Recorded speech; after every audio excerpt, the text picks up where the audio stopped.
Hello साथियों, नमस्कार। मुझे पता है कि आप सभी लोगों में से बहुत सारे लोगों का ये सपना है कि यूपी में एसडीएम बन जाए। और यूपी में एसडीएम बनना बहुत सारे लोगों का सपना इसलिए भी होता है क्योंकि यूपी एक बड़ा स्टेट है। यूपी जब बड़ा स्टेट है तो यूपी के एसडीएम के पास जो उसका क्षेत्राधिकार होता है वो भी बड़ा हो जाता है। और क्षेत्राधिकार बड़ा होता है तो उसके पास पावर्स ज्यादा आ जाती है, उसके पास ज्यादा पावर होती है। और यूपी बड़ा स्टेट है, ज्यादा जनसंख्या है, यानी आप ज्यादा लोगों को गवर्न करने वाले हैं। सो यूपी में एसडीएम बने कैसे, सवाल ये उठता है। यूपी में एसडीएम बनने के लिए करना क्या होगा? यूपी में एसडीएम बनने के लिए क्वालिफिकेशन यानी योग्यता क्या होनी चाहिए? यूपी में एसडीएम बनने के लिए मिनिमम और मैक्सिमम उम्र कितनी होना चाहिए? यूपी में एसडीएम बनने के लिए आपकी कौन से विषयों से पढ़ाई होना चाहिए? यूपी में एसडीएम बनने के लिए क्या ग्रेजुएशन जरूरी है या इससे ज्यादा क्वालिफिकेशन की जरूरत होती है? इन सारे सवालों से पर्दा उठेगा। सारे सवालों की बात करेंगे हम एक एक करके, बिल्कुल आसान भाषा में, क्योंकि मैं आपके साथ हूं, आपका दोस्त, आपका भाई, आपका मेंटर, आपका गुरु के.आर. सुमन। मैं बताता हूं आप लोग को हर एक बात आसान भाषा में। तो बिल्कुल आसान भाषा में समझेंगे हम लोग कि इस एग्जाम की तैयारी कैसे करेंगे। और साथ साथ में हम लास्ट में यह भी बताएंगे आपको कि एग्जाम दृष्टि यानी हमारा ये प्लेटफॉर्म आपकी तैयारी के लिए कैसे मदद कर सकता है, इसके बारे में भी हम डिटेल में चर्चा करेंगे। लेकिन फिर भी इस तैयारी को शुरू करने से पहले, इस वीडियो को शुरू करने से पहले, यदि आपको कोई भी डाउट होता है, आपको लगता है कि नहीं मुझे सर पैटर्न पता है, सब कुछ पता है, आप मुझे बताओ कि आप कैसे हेल्प कर पाओगे हमारी इस तैयारी में, तो आपके कंप्यूटर स्क्रीन पे एक नंबर दिख रहा होगा, अब मैं जो लिख रहा हूं उस नंबर को नोट कर लेना है। और इस नंबर पे आप अपनी पूरी की पूरी डिटेल या पूरी की पूरी जो है इंक्वायरी इस नंबर पे कर सकते हैं। सो 7011127226 इस नंबर पे आप पूरी डिटेल पूछ सकते हो और मेरा ये नंबर है। मैं आपको एक एक बात करके आपको बता दूंगा कि इस एग्जाम की तैयारी करने कैसे है। ये तो बात हो गई इसकी। अब हम आइए बात करते हैं मुख्य मुद्दे पे। हमारा मुख्य मुद्दा क्या है कि अब हमें सर यूपी पीसीएस की तैयारी करना है, यूपी में एसडीएम बनना है, तो अब बताइए सर कि ये इसकी परीक्षा का प्रारूप क्या है, कौन इसकी परीक्षा कराता है? सबसे पहले हम बात करेंगे इसकी परीक्षा कौन कराता है, वेरी इंपॉर्टेंट। तो इसकी परीक्षा कराई जाती है यूपी पीएससी के द्वारा। यूपी पीएससी क्या है? यूपी पीएससी एक संस्था है, संवैधानिक संस्था है, जो कि यूपी पीएससी एग्जाम कंडक्ट कराती है। इसका जो हेडक्वार्टर की मैं बात करूं तो इसका हेडक्वार्टर कहां पे है? इलाहाबाद में है, जो कि वर्तमान में जिसे हम प्रयागराज कहते हैं। पहली बात। दूसरी बात, सर ये बताइए मुझे कि यूपी पीसीएस की जो परीक्षा होती है, जो जिससे हम एसडीएम बनते हैं, वो साल भर में कितनी बार परीक्षा कराता है? तो याद रखना ये एक बार आपकी परीक्षा कराता है, जिसकी वजह से जिस एग्जाम की वजह से आप एसडीएम बन सकते हो। यूपी पीसीएस और सारी भी परीक्षाएं कराता है, बहुत सारी परीक्षाएं, जैसे आरओ एआरओ की परीक्षा कराता है, जीआईसी के लिए ये परीक्षा कराता है, और अलग अलग पदों को भरने के लिए भी ये परीक्षा कराता है। लेकिन हमारा मुख्य उद्देश्य ये है कि यूपी में एसडीएम बनने के लिए जो परीक्षा कराई जाती है उसके बारे में बताओ। सो जैसे मैंने बोला कि एक बार इसकी परीक्षा कराई जाती है। अब ये परीक्षा कितने चरण में होती है? वेरी इंपॉर्टेंट, ये परीक्षा 3 चरणों में होती है। ये परीक्षा कितने चरणों में होती है? 3 चरणों में ये परीक्षा होती है। 3 चरणों में। पहले चरण का नाम है प्रीलिम, जिसे हम लोग हिंदी में प्रारंभिक परीक्षा कहते हैं। दूसरे चरण को हम लोग मेंस कहते हैं, और तीसरे चरण को हम इंटरव्यू कहते हैं। तीसरे चरण को इंटरव्यू कहते हैं। बिल्कुल एक एक बात आपको लिख लेना है और पूरा पैटर्न मैं बताऊंगा कि इस एग्जाम का पैटर्न है क्या। अब हमारे दिमाग में ये सवाल आता है कि ये बताइए गुरुजी, इस परीक्षा की तैयारी क्या हिंदी माध्यम के छात्र कर सकते हैं, क्या इंग्लिश मीडियम के छात्र कर सकते हैं? तो जी जनाब, आप हिंदी माध्यम के हो या इंग्लिश मीडियम के हो, है ना, या आप इंग्लिश मीडियम के हो या फिर आप हिंदी मीडियम के हो, तो आप दोनों ही माध्यम के छात्र इस एग्जाम की तैयारी कर सकते हैं। Very important. दूसरी बात होती है, क्या सर मैं जॉब में हूं तो क्या मैं तैयारी कर सकता हूं? बिल्कुल कर सकते हो, आप फॉर्म भर सकते हो। तीसरी बात, क्या मैं सर स्टूडेंट हूं, मैं तैयारी कर सकता हूं? बिल्कुल कर सकते हो। कई लोगों का ये कहना होता है सर मैं शादीशुदा हो गया हूं, क्या मैं इसकी तैयारी कर सकता हूं? बिल्कुल कर सकते हैं। आप गृहिणी हैं, घर में काम कर रहे हैं, बिल्कुल कर सकते हैं। आप टीचर बन गए, डॉक्टर बन गए, इंजीनियर बन गए, कुछ भी बन गए, आप तैयारी कर सकते हो और इस प्रेस्टिजियस जॉब को आप प्राप्त कर सकते हो यदि आपने सही दिशा में तैयारी की तो। आगे आगे बात करेंगे। तो हिंदी और इंग्लिश दोनों मीडियम में आप इसकी तैयारी कर सकते हो, कोई दिक्कत नहीं। सवाल उठेगा कि सर ये बताइए इस परीक्षा का जो मोड है यानी तरीका है वो कैसे होता है, ऑफलाइन होता है, ऑनलाइन होता है, या फिर कैसे होता है। तो पूरी की पूरी जो परीक्षा होती है वो ऑफलाइन मोड में होती है, यानी आपको सेंटर पे जाकर के प्रॉपर पेन कॉपी से जो है चीजों को हल करना पड़ेगा। सो ऑफलाइन मोड में पूरी परीक्षा होती है, कंप्यूटर पे परीक्षा नहीं होती है। सो ये हम सब लोगों के लिए एक अच्छी बात है अभी तक के लिए। अब बात आती है कि सर इस परीक्षा के बारे में और डिटेल में आप बताओ कि आखिर प्रीलिम में क्या पूछा जाता है, मेंस में क्या पूछा जाता है और इंटरव्यू में क्या पूछा जाता है। प्रीलिम में क्या पूछा जाता है, मेंस में क्या पूछा जाता है और इंटरव्यू में क्या पूछा जाता है, इसके बारे में भी डिटेल में बताओ। आइए इसके एक एक करके एक एक बातों को समझने की कोशिश। सबसे पहले मैं इस परीक्षा के पहले चरण की बात करूंगा, प्रीलिम की बात करूंगा कि प्रारंभिक परीक्षा में क्या पूछा जाता है, उसका पैटर्न क्या होता है। सो मेरे प्यारे साथियों, प्रीलिम परीक्षा में यहां पे दो पेपर होते हैं, पेपर नंबर फर्स्ट जिसे हम लोग बोलते हैं, पेपर नंबर फर्स्ट बोलते हैं एक को, और एक को हम बोलेंगे पेपर नंबर सेकंड। ये दोनों की दोनों पेपर एक ही दिन में होंगे, दोनों की दोनों पेपर एक ही दिन में होंगे। पेपर नंबर फर्स्ट में हमसे जीएस से सवाल पूछा जाएगा, यानी जनरल स्टडी से सवाल पूछा जाएगा, और पेपर नंबर 2 में हमसे सी सेट से सवाल पूछा जाएगा। सी सेट का जो फुल फॉर्म होता है वो सिविल सर्विसेज एप्टीट्यूड टेस्ट होता है, यानी आपसे कुछ बेसिक एप्टीट्यूड की चीजें पूछी जाएंगी, आपसे कुछ रीजनिंग पूछी जाएगी, कुछ गणित पूछी जाएगी, कुछ कम्युनिकेशन स्किल पूछी जाएगी। इस सब के बारे में हम आगे भी बात करेंगे। अब सवाल उठेगा कि सर ये बताओ जो पेपर फर्स्ट है वो कितने मार्क्स का होता है, वेरी इंपॉर्टेंट, और इसमें कितने क्वेश्चन पूछे जाते हैं। सो पेपर फर्स्ट में आपसे 150 क्वेश्चन पूछे जाएंगे, 150 क्वेश्चंस पूछे जाएंगे, वेरी इंपॉर्टेंट। और ये कितने मार्क्स के होंगे, तो ये 200 नंबर के होंगे। यदि मैं हिसाब किताब लगाऊं इसका तो एक प्रश्न लगभग 1.333 मार्क्स का होता है। दूसरी बात, पेपर 2 में क्या पूछा जाएगा गुरुजी। पेपर 2 की मैं बात करूं तो पेपर 2 में 100 क्वेश्चन आपसे पूछे जाएंगे, 100 क्वेश्चन। अभी मैं सिलेबस ही बताऊंगा क्या पूछा जाएगा। सो 100 क्वेश्चन इसमें पूछे जाएंगे, और कितने मार्क्स के होंगे, ये 200 मार्क्स के होंगे, यानी एक प्रश्न 2 नंबर का होगा, एक प्रश्न 2 नंबर का होगा। अब हम दोनों प्रश्नों की भूमिका, दोनों प्रश्न पत्रों की भूमिका बताते हैं कि क्या है इसमें। तो हम बात करेंगे प्रश्न पत्र नंबर फर्स्ट की, यानी हम पेपर नंबर पहले की बात करते हैं। सबसे पहले जो जीएस का हो रहा है ना, उसमें क्या होने वाला है, और इसी से प्रीलिम की मेरिट बनना है। मैंने क्या बोला, प्रीलिम की मेरिट, यानी प्रारंभिक परीक्षा जो यहां पे होती है वो सिर्फ क्वालिफाइंग परीक्षा होती है, सिर्फ आपको क्वालिफाई करना होता है। और प्रीलिम जैसे ही आप क्वालिफाई करते हो तो मेंस के दरवाजे आपके लिए खुल जाते हैं। प्रीलिम जैसे ही क्वालिफाई करते तो मेंस के दरवाजे आपके लिए खुल जाते हैं। Great. So paper number first में क्या पूछा जाएगा, पेपर नंबर फर्स्ट में आपसे जनरल स्टडी के लगभग सारे सब्जेक्ट पूछे जाएंगे। अब जनरल स्टडी में क्या क्या सब्जेक्ट होते हैं, सामान्यता। सो सामान्यता में बात करूं तो इसमें आपसे पॉलिटी पूछी जाएगी, यानी जो राज्य व्यवस्था होती है वो पूछी जाएगी आपसे। आपसे हिस्ट्री पूछी जाएगी, यानी इतिहास आपसे पूछा जाएगा।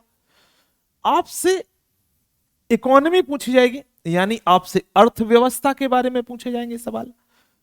आपसे भूगोल पूछा जाएगा, यानी कि आपसे ज्योग्राफी पूछी जाएगी, आपसे ज्योग्राफी पूछी जाएगी।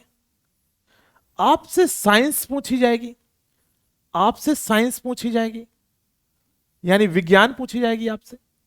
आपसे पर्यावरण पूछा जाएगा, पर्यावरण यानी एनवायरमेंट पूछा जाएगा आपसे। आपसे यूपी स्पेशल, क्योंकि आप यूपी में एसडीएम बन रहे हो तो आपसे यूपी स्पेशल भी पूछा जाएगा, क्या यूपी के बारे में आप जानते हो कि नहीं जानते हो, है ना। उसके बाद आपसे कुछ सवाल जो होंगे, वो सबसे जो महत्वपूर्ण पोर्शन इसका है वो है करंट अफेयर्स। जो करंट अफेयर्स आपसे यहां पूछा जाएगा, करंट अफेयर्स इससे पूछा जाएगा, यानी डे टू डे अफेयर्स में क्या हो रहा है आपके देश में विदेश में, ये सब चीजें यहां से पूछी जाएंगी। सो इसका मोटा मोटा सिलेबस में ये सब के सब सब्जेक्ट पूछे जाएंगे, और यहां से 150 क्वेश्चन होंगे। और 150 क्वेश्चन कितने मार्क्स के होंगे, 200 मार्क्स के होंगे। अब इन 150 क्वेश्चन में से आपके यदि 85 से 90 सवाल से ज्यादा ठीक हो रहे हैं, या मैं बोलूं कि 90 से ज्यादा ठीक हो रहे हैं, तो आपका ये मान लेते हैं कि प्रीलिम यहां से क्वालिफाई हो जाएगा। लेकिन अब बात आती है तो दूसरे पेपर की भूमिका क्या है, तो पेपर नंबर दूसरा क्या है। मैंने अभी आपको बताया कि पेपर नंबर दूसरा क्या है, पेपर नंबर दूसरा है सी सेट, और ये पेपर है क्वालिफाइंग। पेपर नंबर सेकंड क्या है, सी सेट, और ये पेपर कैसा है, क्वालिफाइंग। यानी इसमें बस इतने मार्क्स आपको चाहिए कि आप क्वालिफाई कर जाएं। तो क्वालिफाइड मार्क्स के लिए कुछ क्राइटेरिया होगा सर, है ना। मिनिमम मार्क्स क्या होना चाहिए क्वालिफाई करने के लिए, तो यहां पे 33% मार्क्स होना चाहिए। यानी 100 क्वेश्चन में से हमें 33 क्वेश्चन काट पीट करके सही कर देना है। अब सवाल आएगा सर ये काट पीट करके मतलब क्या है, 33 क्वेश्चन आपको सही कर देना है ना। तो काट पीट कर, क्योंकि प्रारंभिक परीक्षा में नेगेटिव मार्किंग होती है। नेगेटिव मार्किंग का मतलब क्या है और कितने की होती है? नेगेटिव मार्किंग का मतलब है यदि आप गलत आंसर लगा रहे हो, तुक्केबाजी कर रहे हो, तो ऐसी स्थिति में आपके सही नंबर में से कुछ नंबर कट जाएंगे। तो कितने कट जाएंगे? तो यहां पे जो नेगेटिव मार्किंग होती है वो 1/3 की होती है, 1/3 की होती है ना। यानी आपने यदि 3 प्रश्न गलत कर दिए तो आपका एक सही प्रश्न में से पूरा नंबर, एक सही प्रश्न के नंबर काट लिए जाएंगे। सो ये 1/3 की नेगेटिव मार्किंग होती है। ग्रेट, ये हो गई हमारी सी सेट की बात। सो हमें सी सेट में केवल और केवल 33 क्वेश्चन सही तरीके से कर देना है काट पीट करके। सो हम सी सेट में क्वालिफाई हो जाएंगे। और जैसे मैंने बोला कि आपने ये वाला एग्जाम, इसमें आपकी मेरिट में आ गए, आप 90 से ज्यादा क्वेश्चन लगभग इसमें कर लिए काट पीट कर, क्योंकि इसमें भी नेगेटिव मार्किंग होगी, तो यहां पे भी आप एंट्री कर गए। अब आप जाओगे दूसरे चरण में। फर्स्ट चरण आपने कंप्लीट कर लिया।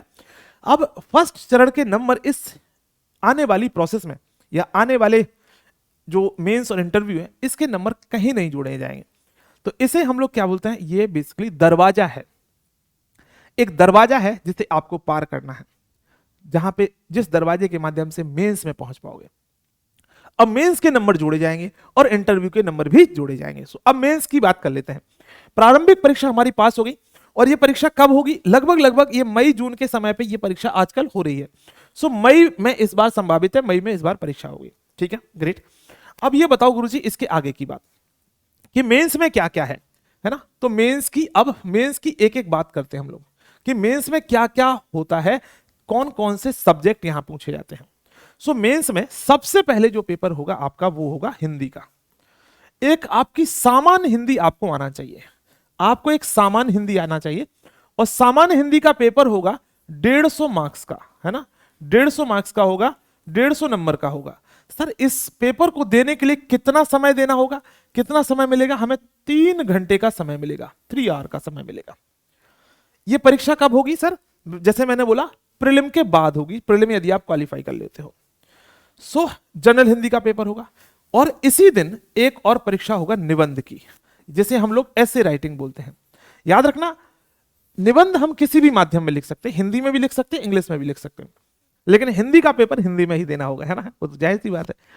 तो निबंध को हम निबंध का पेपर भी कितने का होगा? 150 नंबर का होगा, और 150 नंबर का ये होगा। और इसके लिए भी कितना समय मिलेगा आपको?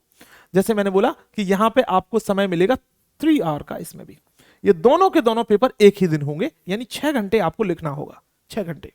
सो दोनों पेपर एक दिन होंगे। अब दूसरा दिन आएगा, है ना। और ये सारे के सारे पेपर कैसे होंगे? लिखित होंगे, यानी आपको लिख कर जवाब देने होंगे। ये गोला भरने वाले पेपर नहीं है, रिटन एग्जाम है, यानी आपको गोला नहीं भरना है। यहाँ पे आपको प्रॉपर डिस्क्रिप्टिव आंसर लिखना है। ग्रेट। उसके बाद क्या है गुरुजी? उसके बाद आप मेंस में दूसरा दिन जाएगा। दूसरे दिन क्या होगा? सेकंड डे क्या होगा सर मेंस में? सेकंड डे आपसे जीएस का पेपर पूछा जाएगा। तो जीएस के 4 पेपर होते हैं, जिसे हम लोग एक को बोलते हैं GS1, एक को बोलते हैं हम GS2, और एक को हम बोलते हैं GS3, और एक को बोलते हैं हम GS4। अब ये दोनों के दोनों पेपर यानी GS1 और GS2 एक दिन हो जाएंगे, और थर्ड दिन यानी तीसरे दिन कौन से होंगे? GS3 और GS4। अब ये बताओ गुरुजी ये कितने मार्क्स का होगा, इसमें क्या क्या पूछा जाएगा, है ना। तो आओ देखते हैं। सो GS1 की मैं बात करूं तो GS1 में आपके लिए ये 200 नंबर का पेपर होगा, ये 200 नंबर का पेपर होगा। GS2 भी 200 नंबर का पेपर होगा, GS3 भी 200 नंबर का पेपर होगा, और GS4 भी 200 नंबर का पेपर होगा। इसके लिए भी 3 घंटे का समय दिया जाएगा, इसके लिए भी 3 घंटे का समय दिया जाएगा, इसके लिए भी 3 घंटे का समय दिया जाएगा, और इसके लिए भी 3 घंटे का समय दिया जाएगा। ग्रेट। इसके आगे कहानी अब आती है सिलेबस की। तो जब हम बात करें GS1 की, तो GS1 में क्या पूछा जाएगा? GS1 में आपसे पूछा जाएगा इतिहास, यानी इतिहास का। जैसे आपसे एग्जाम्पल दे दिया उसने, क्वेश्चन एग्जाम्पल के तौर पे क्वेश्चन दे दूं, उसने बोल दिया ये बताओ कि मुगल काल के पतन के कारण क्या थे। इस तरीके से आपको लिखना है कि पहला कारण, दूसरा कारण, तीसरा कारण। सो लिखित आंसर आपको देने होंगे, लिखकर आपको आंसर देने होंगे, क्वेश्चंस आपको मिलेंगे वहां से, ठीक है। सो इस तरीके से इतिहास पूछा जाएगा आपसे, आपसे ज्योग्राफी पूछी जाएगी, आपसे भारतीय समाज के बारे में बात पूछी जाएगी, आपसे कुछ यूपी की समाज या यूपी स्पेशल से कुछ सवाल हो सकते हैं। सो इतिहास पूछा जाएगा, ज्योग्राफी पूछी जाएगी, सोसाइटी पूछी जाएगी, इंडियन सोसाइटी जिसे हम लोग बोलते हैं, भारतीय समाज बोलते हैं। इतनी बात तो यहां हो गई। अब सर पेपर 2 में क्या होगा? पेपर 2 की मैं बात करूं तो इसमें आपसे भारतीय राज्य व्यवस्था यानी इंडियन पॉलिटी से कुछ सवाल होंगे, अंतरराष्ट्रीय संबंध यानी इंटरनेशनल रिलेशन से कुछ सवाल होंगे, इंटरनल रिलेशन के अलावा आपसे सोशल इश्यूज पे सवाल होंगे, सोशल जस्टिस पे सवाल होंगे। तो इस तरीके से पेपर 2 में ये सवाल होंगे। पेपर 3 की मैं बात करूं तो पेपर 3 में हमारी अर्थव्यवस्था के बारे में यानी इकोनॉमी से संबंधित सवाल होंगे। पेपर 3 में हमसे आपदा प्रबंधन के बारे में सवाल होंगे। मान लो आप कहीं के एसडीएम बन जाते हो, वहां पे आपदा आ जाती तो क्या करोगे? सो आपदा प्रबंधन से सवाल पूछे जाएंगे। इंटरनल सिक्योरिटी यानी आंतरिक सुरक्षा कैसे सुनिश्चित की जा सकती है ना। ऐसा तो नहीं कि आपके क्षेत्र में जो है कोई नक्सलिज्म बढ़ रहा है तो आंतरिक सुरक्षा भी आपको पढ़ना है। विज्ञान एवं प्रौद्योगिकी यानी साइंस एंड टेक्नोलॉजी भी पढ़नी है, क्योंकि साइंस एंड टेक्नोलॉजी से ही हमारा देश आगे बढ़ेगा, विकसित होगा। सो साइंस एंड टेक्नोलॉजी, एक ब्यूरोक्रेट यानी आप जब एसडीएम बन जाओगे तो कुछ तो आनी चाहिए, सो ये भी पढ़ना पड़ेगा। उसके बाद पर्यावरण पढ़ना चाहिए। आप जानते हैं कि पर्यावरण पे सरकारों का कितना जोर है, पूरे देश दुनिया में पर्यावरण के लिए महत्व दिया जा रहा है, तो पर्यावरण भी आपको यहां पे आना चाहिए। ग्रेट। सो पेपर नंबर 3 में ये सब हो जाएगा। अब बात आती है sir paper number 4। So paper number 4 को हम क्या बोलते हैं? बेसिकली हम एथिक्स एंड एप्टीट्यूड का पेपर बोलते हैं। सो यहां पे आपसे एथिक्स पूछा जाएगा, है ना। आपसे पूछा जाएगा कि आप कितने ईमानदारी क्या होती है, आपसे पूछा जाएगा सत्य क्या होता है, आपसे पूछा जाएगा कि करुणा क्या होती है। तो इन सारे इस तरीके के सवाल पूछे जाएंगे। क्योंकि क्यों पूछा जा रहा है ये एप्टीट्यूड, एथिक्स एंड एप्टीट्यूड क्यों पूछी जा रही? क्योंकि वो चाहते हैं कि जो हमारे अधिकारी आए, अधिकारी बन के जाओ तो आपको पता होना चाहिए कि संवेदनशीलता क्या होती है, सेंसिटिविटी क्या होती है, समाज को किस चीजों की जरूरत है, आप उन सभी चीजों को समझ पा रहे हैं कि नहीं समझ पा रहे हैं, ये चीज आपको अच्छे से पता होना चाहिए। कोई गरीब व्यक्ति है ना, उसके पास राशन कार्ड नहीं है, तो आप उसको कैसे सहायता कर सकते हो, है ना, एक अधिकारी के तौर पे, इस टाइप की चीजें। सो समाज, चूंकि आपको समाज का एक हिस्सा बनना है, समाज की ही समस्याओं को सॉल्व करना है, तो आपसे छोटी छोटी चीजें इस तरीके से ये भी पूछ जाएंगे। सो एथिक्स का पेपर हो जाएगा। सो ये कितने पेपर हो गए? तो यहां पे यदि मैं मार्क्स जोड़ूं तो ये 2 और 2 और 2 और 2 यानी ये टोटल 800 नंबर तो ये हो गए हमारे यहां पे। अब जोड़ते चलेंगे नंबर। हमने अभी देखो यहाँ पे हिंदी की बात की थी, है ना। अभी मैं और जुड़वा दूंगा आपको, हिंदी और एसए, ठीक है। तो हिंदी और एसए के कितने मार्क्स थे? मैंने बोला था 150, और इसके भी 150। और यदि मैं दोनों तीनों को जोड़ दूं तो कितना हो जाएगा? ये आपके मार्क्स हो जाएंगे 1100 नंबर, है ना। तो 300 और 800 हो जाएंगे 1100 मार्क्स। अब क्या सर इसके अलावा भी कुछ होता है? जी जनाब, इसके अलावा भी कुछ होता है। इसके अलावा आपसे एक और पेपर पूछा जाएगा, यानी एक और आपको ऑप्शनल सब्जेक्ट चुनना होगा, एक वैकल्पिक विषय चुनना होगा। एक अपने मन पसंदीदा विषय में से एक कोई विषय चुन लो आप, और उससे सवाल हम आपसे पूछेंगे, है ना। कमीशन क्या करेगी? उससे सवाल पूछेगी। सो मान लेते हैं आप कोई एक ऑप्शनल सब्जेक्ट चुनते हैं। क्या सुनते हैं? ऑप्शनल। सो ऑप्शनल सब्जेक्ट आप कोई भी चुन सकते हैं, वेरी इंपॉर्टेंट, है ना। ऑप्शनल सब्जेक्ट आप कोई भी चुन सकते हैं। जैसे एग्जाम्पल के तौर पर, ये जरूरी नहीं है कि आपने वो सब्जेक्ट ग्रेजुएशन में हो या नहीं हो। जैसे एग्जाम्पल के तौर पे कोई व्यक्ति साइंस साइड से इंजीनियरिंग से ग्रेजुएशन करता है, बीटेक कर लेता है, लेकिन वो आर्ट साइड का सब्जेक्ट भी चुन सकता है। जैसे मैं इंजीनियर हूं, मैंने सोशियोलॉजी ऑप्शनल चुना, है ना। आप भी आर्ट साइड के हैं तो आप साइंस साइड का भी सब्जेक्ट चुन सकते हैं, साइंस साइड वाले आर्ट साइड वाले, मतलब कोई भी सब्जेक्ट कुछ भी चुन सकता है। और साइंस साइड के हो तो साइंस साइड का भी चुन सकते हो, आर्ट साइड के हो तो आर्ट साइड का भी। तो आपके पसंद के अनुसार से जिसमें आपको लगता है कि मैं इसमें ज्यादा अच्छे नंबर ला सकता हूं, उसका आपको वो सब्जेक्ट चुनना होगा। ग्रेट। अब इसके कितने पेपर होंगे? सो मैंने बोला कि एक ऑप्शनल सब्जेक्ट आपको चुनना होगा और इसके 2 पेपर होंगे, इसके 2 पेपर होंगे। और ये कितने कितने समय के पेपर होंगे? तो देखो ये भी 200 नंबर के होंगे, ये 200 नंबर का होगा और ये 200 नंबर का होगा, यानी पेपर 1 और पेपर 2 ये दोनों 200 नंबर के होंगे। समय कितना मिलेगा गुरुजी? समय इसको मिलेगा 3 आवर यानी 3 घंटे का, और इसमें भी मिलेंगे आपको 3 घंटे। ग्रेट। 3 घंटे इसमें मिलना है, 3 घंटे इसमें मिलना है। सो एक दिन में यानी लास्ट दिन आपका ऑप्शनल का पेपर होगा। तो ये मुख्य परीक्षा 4 दिनों में संपन्न होती है। मुख्य परीक्षा 4 दिनों में संपन्न होती है, हमने आपको बताया। तो अब यदि हम टोटल मार्क्स जोड़ें मेंस के, तो 1100 तो हमारे वहां हो ही गए थे, और अब हमारे 400 और जोड़ देते हैं, तो अब हमारे टोटल कितने हो गए? 1500 नंबर। Very important. अब 1500 नंबर किसके हो गए? मेंस के हो गए। जैसे मैंने आपको पहले ही बताया कि प्रीलिम के नंबर अब कहीं जोड़े नहीं जाने हैं, इसी नंबर के हिसाब से ही अब यह पता चलेगा कि आप इंटरव्यू में जाएंगे या नहीं। ठीक है, बहुत बढ़िया। सो अब देख लेते हैं, हमारे पास 1500 नंबर हो गए।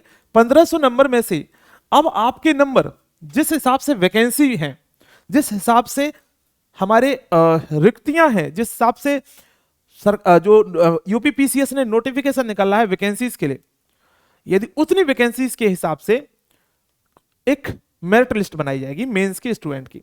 सो मेंस के स्टूडेंट की क्या बनाई जाएगी? Merit list. और मेंस के स्टूडेंट की जो मेरिट लिस्ट बनाएगी, उनमें से जो शुरुआत के लगभग 3 गुना बच्चे, यदि मान लो कि 500 वैकेंसी एग्जाम्पल के तौर पे है ना, 500 पद निकाले गए, तो 5 इंटू 3, 500 इंटू 3 यानी 1500 बच्चों को इंटरव्यू के लिए कॉल आएगा, इंटरव्यू के लिए मैसेज आएगा कि आप इंटरव्यू के लिए आइए, आपको डेट बता दी जाएगी। तो अब इंटरव्यू के कितने मार्क्स होते हैं ये भी बताओ गुरुजी, है ना। तो इंटरव्यू आपका होगा 100 नंबर का। अब इंटरव्यू आपका होगा 100 नंबर का। सो अब आप पूरी परीक्षा को समझ गए। अब इंटरव्यू में पूछा क्या जाएगा, ये भी सवाल हमारे दिमाग में बहुत सारा आता है ना। तो इंटरव्यू में आपके बारे में सवाल पूछा जाएगा, आपकी पढ़ाई लिखाई के बारे में सवाल पूछा जाएगा, आपके बैकग्राउंड के बारे में सवाल पूछा जाएगा, आपके जो ऑप्शनल सब्जेक्ट हैं उससे सवाल पूछा जाएगा, आपकी जीएस से सवाल पूछा जाएगा, आपके करंट अफेयर्स से सवाल पूछा जाएगा। तो इस तरीके की चीजें जो आपसे पूछी जाएंगी जो आपसे संबंधित है। ठीक है, सो यहां पे 100 नंबर का ये हो गया। अब जैसे मैं बोलूं कि इस परीक्षा का मैं टोटल करूं तो कितना हो जाएगा, इस परीक्षा का जो टोटल होगा वो होगा आपका 1500 नंबर मैंने वहां जोड़ लिए थे आपसे, है ना, और यहां पे 100 नंबर और जोड़ देते हैं, तो टोटल कितना हो गया ये देख रहे हैं आप, 1600 नंबर। ये परीक्षा 1600 नंबर की होती है। अब चूंकि मैंने आपसे बात बोली थी कि यदि यूपी में एसडीएम बनना है तो कितने मार्क्स होना चाहिए, है ना, यूपी में एसडीएम बनना है तो कितने मार्क्स होना चाहिए। सो ये कैटेगरी वाइज डिपेंड करता है, अलग अलग कैटेगरीज के हिसाब से। लेकिन यदि आपके 950 नंबर से प्रीलिम और मेंस के जोड़ करके, है ना, सॉरी मेंस और इंटरव्यू के नंबर जोड़ करके, मेंस और इंटरव्यू के नंबर जोड़ करके 950 से ऊपर होते हैं तो आपको आराम से एसडीएम का पद मिल जाएगा।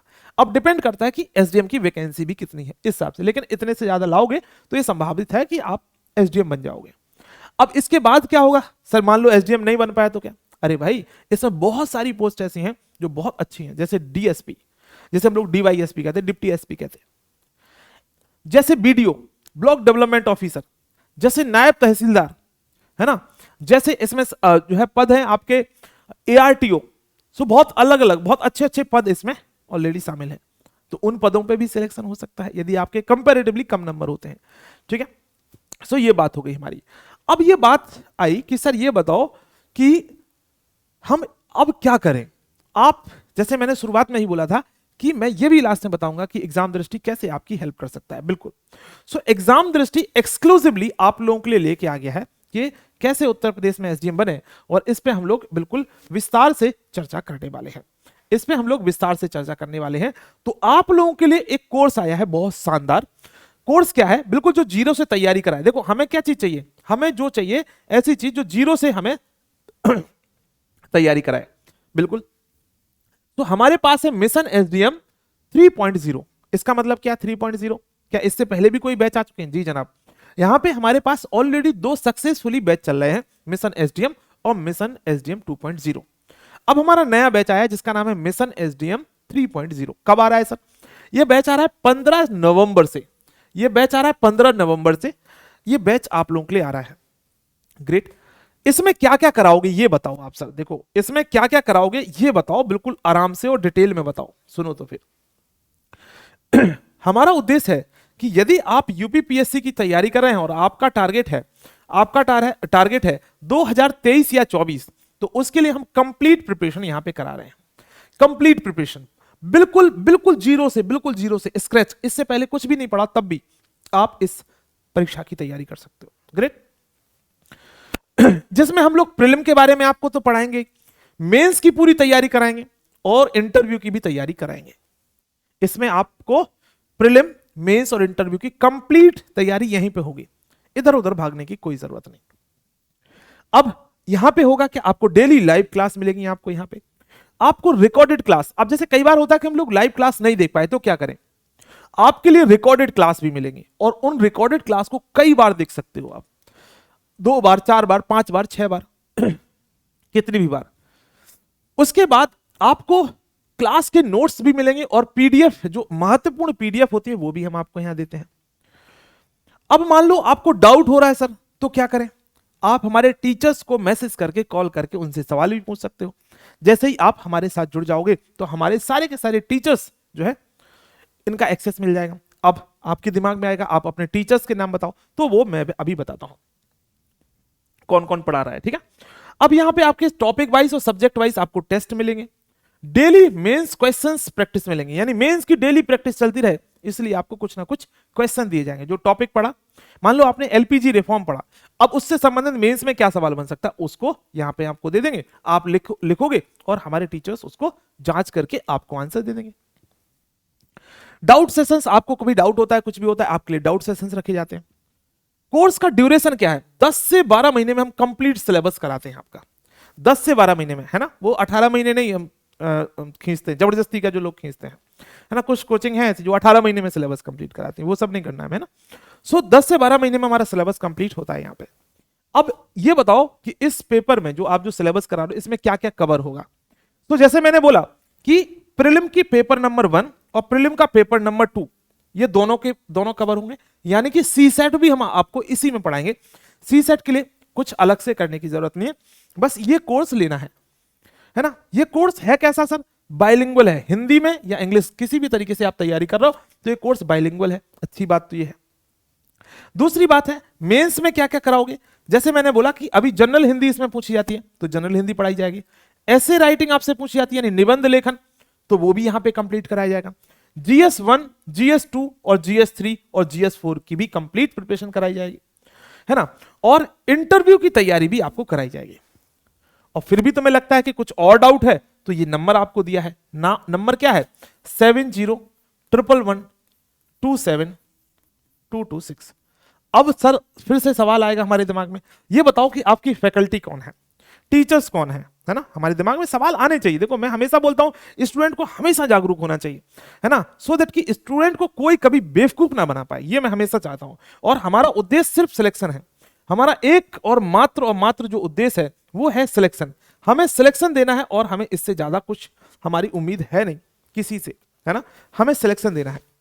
सो बात करेंगे किसके बारे में, कि फैकल्टीज के बारे में। सो देखो कौन टीचर क्या पढ़ाएगा आपको। सो इंडियन पॉलिटी कौन पढ़ाएगा आपके लिए, भारतीय राज्य व्यवस्था, Indian polity. So Indian polity आपको पढ़ाएंगे KR सुमन सर, है ना, यानी मैं पढ़ाऊंगा आपको। सो KR सुमन पढ़ाएंगे आपको, यानी मैं पढ़ाऊंगा आपको इंडियन पॉलिटी।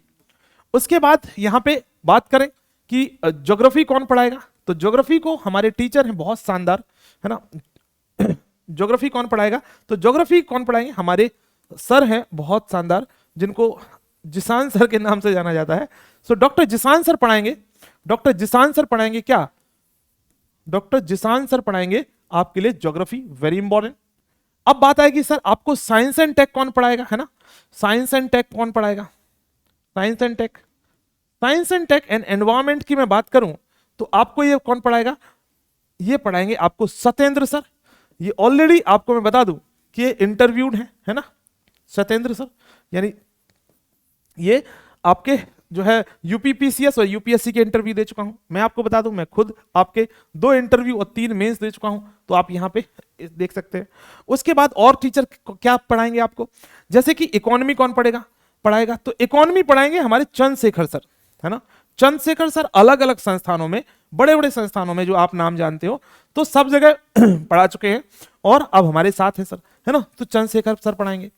अब बात आती है सर इतिहास कौन पढ़ाएगा, वेरी इंपॉर्टेंट। सो इतिहास पढ़ाएंगे हमारे वैभव सर, है ना, इतिहास पढ़ाएंगे हमारे वैभव सर। वैभव सर के लिए भी मैं आपको बता दूं कम से कम 8 साल, 7 से 8 साल का अनुभव है। चंद्रशेखर सर की मैं बात करूं तो इनको भी लगभग 8 साल का अनुभव है। सत्येंद्र सर की बात करूं, कम से कम 5 से 6 साल का सत्येंद्र सर के पास अनुभव है। ज्योग्राफी सर के बारे में बात करूं, जिशान सर के बारे में, लगभग 11 साल का अनुभव सर के पास है। उसके बाद मेरे बारे में बात करें तो लगभग 8 साल का अनुभव मेरे पास है, 7 से 8 साल का अनुभव मेरे पास है। तो यहाँ पे अलग अलग जो टीचर हैं जो आपको पढ़ाने वाले हैं वो सभी के सभी शानदार टीचर हैं, है ना। उसके बाद यहाँ पे यूपी स्पेशल कौन पढ़ाएगा, हमारे विक्रम सर पढ़ाएंगे। हिंदी कौन पढ़ाएगा, हमारे विक्रम सर पढ़ाएंगे, जो ऑलरेडी 2 बार मेंस दे चुके हैं, है ना। तो यहाँ पे विक्रम सर आपको पढ़ाएंगे। सो बहुत शानदार, सारे के सारे टीचर्स ऐसे हैं जो इस एग्जाम को एक एक नस नस जानते हैं कि कैसे इस एग्जाम को क्लियर करना है ना। अब आपके दिमाग में कई बार आता है कि सर आप लोगों ने क्यों नहीं तोड़ लिया, फोड़ लिया, क्यों नहीं कर लिया। देखो भाई यार, होती क्या है ना, जैसे अभी आपको मैं भाई के तौर पे, बहन के तौर पे इस तरीके से मैं गाइड कर रहा हूं, और ये गाइडेंस समय पे मिल जाए ना तो सिलेक्शन हो जाता है। समय पे ये गाइडेंस की जरूरत है, संसाधनों की जरूरत है, बेसिक कुछ संसाधनों की जरूरत होती है, वो यदि आपको मिल जाते हैं तो आप सिलेक्शन जरूर ले लेते हो। अब आप सोचोगे सर ये बताओ, आपने सब बताइए तैयारी चलेगी कहां पे, है ना, तैयारी कहां पे चलेगी। तो रुको मैं बताता हूं, ये तैयारी बेसिकली हमारे एग्जाम दृष्टि के एप्लीकेशन पे हो रही है। किस पे, एग्जाम दृष्टि के एप्लीकेशन को डाउनलोड करना है। एग्जाम दृष्टि का एप्लीकेशन कहां मिलेगा, डिस्क्रिप्शन में ले। एग्जाम दृष्टि का एप्लीकेशन की लिंक कहां पे, डिस्क्रिप्शन में है। और बाकी में कमेंट जो नीचे होते हैं, कमेंट जहां पे हैं वहां पे भी मैं पिन कर दूंगा, तो वहां से आपको एग्जाम दृष्टि का एप्लीकेशन डाउनलोड कर लेना है। एग्जाम दृष्टि का एप्लीकेशन जैसे ही आप डाउनलोड करोगे तो वहां पे आपको रजिस्टर करने के लिए कहा जाएगा, यानी आप अपना मोबाइल नंबर डाल के अपनी इंफॉर्मेशन डाल के रजिस्टर कर लोगे। उसके बाद आपको कोर्सेज दिखेंगे, है ना, ऐसा कुछ इस तरीके से इंटरफेस खुलेगा और उसमें यहां पे होंगे कोर्सेज। जब कोर्सेज में आप जाओगे तो कोर्सेज में आपको क्या मिलेंगे, कोर्सेज में आपको मिलेंगे बहुत सारे कोर्स। तो उसमें आपको कौन सा कोर्स परचेस करना है, mission SDM, mission SDM 3.0, very important, mission SDM 3.0 course purchase करना है। इसकी फीस क्या है, देखो अभी मैं बता रहा हूं, शुरुआती कुछ स्टूडेंट के लिए, शुरुआती 50 स्टूडेंट के लिए, शुरुआती 50 स्टूडेंट के लिए फीस हमने कम रखी है। 50 स्टूडेंट के लिए, वेरी इंपॉर्टेंट, मैं बता रहा हूं, बाद में मत बोलना आप लोग कि सर मेरा नंबर नहीं आया, मुझे डिस्काउंट नहीं मिल पाया। तो अभी आप लोगों को जो फीस दिख रही है एग्जैक्ट उतनी फीस होने वाली है, यानी आपकी 50 स्टूडेंट के लिए, शुरुआत के 50 स्टूडेंट के लिए आपके लिए फीस कितनी है, मात्र और मात्र मात्र और मात्र सिर्फ और सिर्फ 15,000 रुपए, है ना, 15,000 रुपए। ये आपको कुछ इस तरीके से दिख रहा हो, 14,999 दिखेगा, ठीक है। सो ये फीस आपको पे करनी है केवल, और इसमें आपका प्रीलिम मेंस इंटरव्यू की कंप्लीट प्रिपरेशन हो जाएगी। फिर भी तुम्हें लगता है, फिर भी आपको लगता है कि कोई डाउट है किसी को भी, तो आप मुझसे मेरे नंबर पे कॉल कर सकते हैं, है ना। क्या नाम है आपका, आप मुझे अपना नाम मैसेज कर सकते हैं, ठीक है, आप अपना नाम मुझे मैसेज कर सकते हैं और आप अपनी डिटेल पूछ सकते हैं कैसे क्या करना है। मेरे प्यारे साथियों, यदि आप ग्रेजुएशन कर रहे हो, शुरुआत करी है, आप बीए फर्स्ट ईयर में, बीएससी फर्स्ट ईयर में, बीटेक फर्स्ट ईयर में हो, आपके लिए सुनहरा मौका है, आपके लिए सुनहरा मौका है कि अभी से लग जाओगे तो आने वाले समय आपका सिलेक्शन सबसे जल्दी हो जाएगा, क्योंकि ग्रेजुएशन के टाइम में आपकी तैयारी हो जाएगी, जिस समय पे आपके लिए समाज का कोई प्रेशर नहीं होता है। इसीलिए अभी से तैयारी में जुट जाओ। आपका भाई, आपका दोस्त, आपका मेंटर, आपका गुरु आपके साथ है, पूरी टीम आपके साथ है सिलेक्शन दिलाने के लिए। कोई भी डाउट होता है इस नंबर पे कॉल कर लो, बिल्कुल मैं आपके लिए हाजिर हूं, आपकी हर एक बात समझने के लिए, ठीक है। सो चलिए फिर मिलते हैं आप लोगों से नेक्स्ट वीडियो में। उम्मीद है कि वीडियो पसंद आई होगी, और वीडियो पसंद आई है तो चैनल को सब्सक्राइब जरूर कर लीजिए। धन्यवाद।